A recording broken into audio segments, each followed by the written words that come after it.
So today we are going to be learning all about capital punishment. So let's go over a brief history all about capital punishment.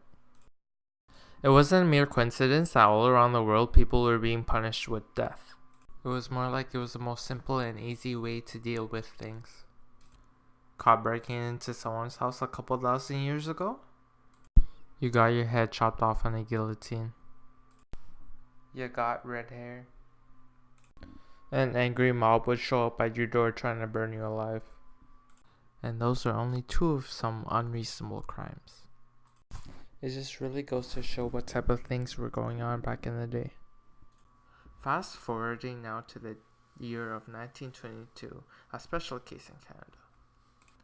A man and a woman was being convicted of the murder of a police officer.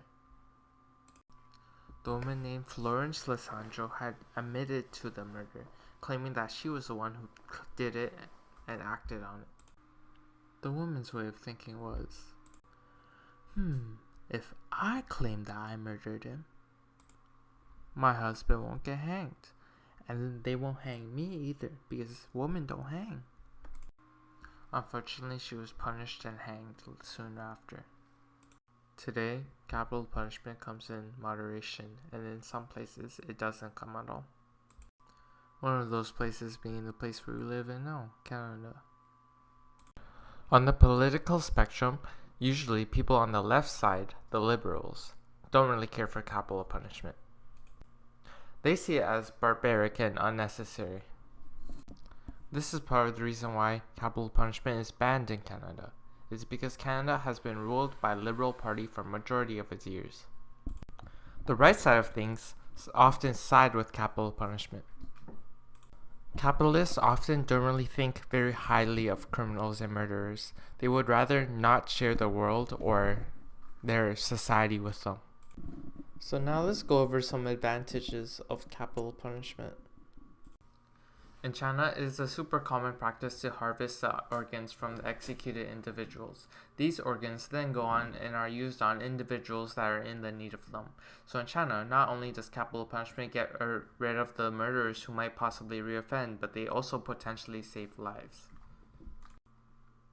Criminal sentences should both discourage both convicted offenders from repeating their behavior and other like-minded individuals from committing the same or similar crime. The death penalty would show a very high amount of deterrence, as the thought of being punished with death is rather scary.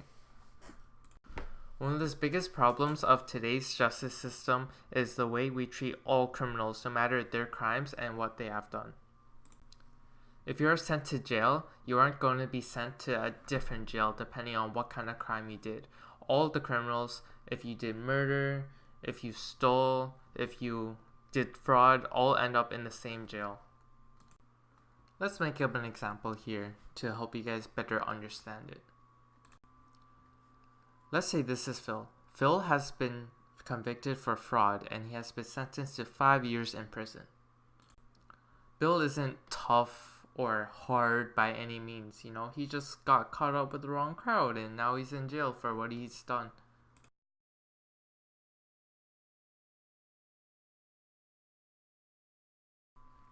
Now this man is convicted for murder, rape, all sorts of things. He's not a nice guy in general. He's not going to treat Phil very nicely.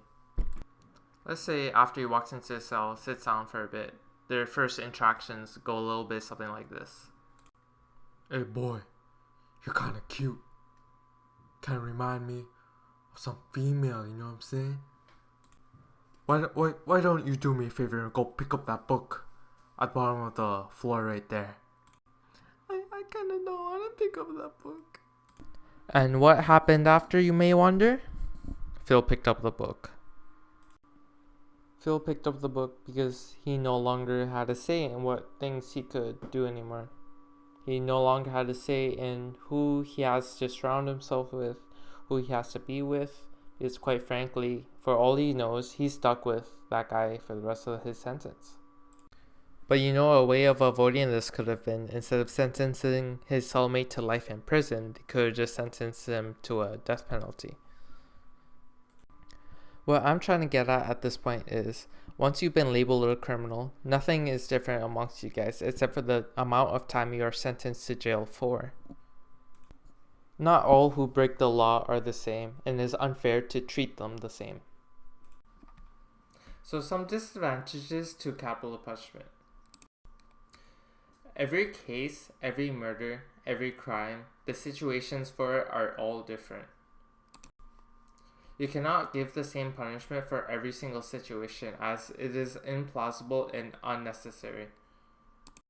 Capitalists are trying to take away the right of judges to give unreasonable sentencing depending on the background, history, and the situation of every crime.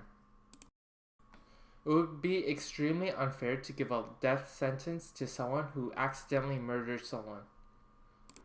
And that just really concludes the presentation.